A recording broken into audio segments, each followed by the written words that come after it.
Clue today news కి స్వాగతం.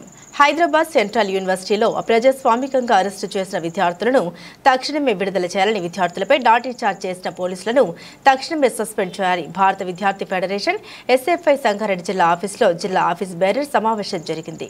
ఈ సమావేశంలో ఎస్ఎఫ్ఐ రాష్ట్ర ఉప అధ్యక్షులు రజనీకాంత్ మాట్లాడుతూ హైదరాబాద్ సెంట్రల్ యూనివర్సిటీ 400 ఎకరాల భూముల వేలం అమ్మకాన్ని ఇచ్చిన సర్క్యులర్ను తక్షణమే వెనక్కి తీసుకోవాలని నిరసన కార్యక్రమం. హైదరాబాద్ సెంట్రల్ యూనివర్సిటీ భూముల అమ్మకానికి వ్యతిరేకంగా యూనివర్సిటీ ఎస్ఎఫ్ఐ కమిటీ ఆధ్వర్యంలో విద్యార్థులు ప్రజాస్వామ్యబద్ధంగా శాంతియుతంగా పోరాటం చేస్తుంటే అక్రమంగా విద్యార్థులపై పోలీసులతో లాఠీచార్జ్ అరెస్టులు చేపిస్తున్న రేవంత్ రెడ్డి కాంగ్రెస్ ప్రభుత్వ విద్యార్థులపై జరిగిన లాఠీచార్జిని అలాగే అక్రమ అరెస్టులను తీవ్రంగా ఖండిస్తూ అరెస్టు చేసిన వాళ్లను విడుదల చేయాలని అన్నారు.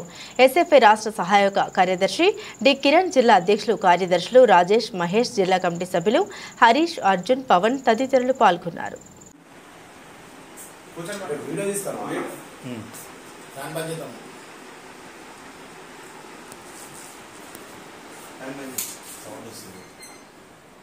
హైదరాబాద్ సెంట్రల్ యూనివర్సిటీ భూముల వేలాన్ని వ్యతిరేకిస్తూ హైదరాబాద్ సెంట్రల్ యూనివర్సిటీలో ఉన్న విద్యార్థులు దశల వారీగా ఆందోళన పోరాటాలు చేస్తున్నారు. నిన్న బుల్డోజర్లతోని అక్కడ ఉన్న భూమిని 400 ఎకరాల భూమిని చదును చేయడాన్ని వ్యతిరేకిస్తూ విద్యార్థులు ఆందోళన చేస్తే పోలీసులు అక్రమంగా విద్యార్థులను అరెస్ట్ చేసి దాంతో పాటు విద్యార్థుల పైన పిడిగుద్దులుగుతూ అక్రమంగా అరెస్ట్ చేసి పోలీస్ స్టేషన్ కు తరలించడం జరిగింది. ఈ పోలీస్ స్టేషన్ కు తరలించడం కూడా అర్ధరాత్రి వరకు విద్యార్థులు ఈ దేశంలో విశ్వవిద్యాలయంలో ఉన్న విద్యార్థులను అర్ధరాత్రి వరకు పోలీస్ స్టేషన్ లో బంధించి తీవ్ర ఇబ్బందులకు గురి చేశారు.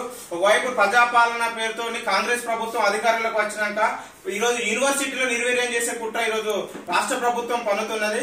తక్షణమే యూనివర్సిటీ విద్యార్థి నాయకులపైన కేసులను ఎత్తివేయాలి. దాంతో పాటు ప్రభుత్వ సెంట్రల్ యూనివర్సిటీ భూముల వేలాన్ని ఆపివేయాలని ఈ రోజు ఎస్ఎఫ్ఐ డిమాండ్ చేస్తున్నాం. అదేవిధంగా ప్రభుత్వ యూనివర్సిటీలను అదేవిధంగా సెంట్రల్ యూనివర్సిటీ భూములను పరిరక్షించాలని ఎస్ఎఫ్ఐ ఈ రోజు మేము డిమాండ్ చేస్తున్నాం.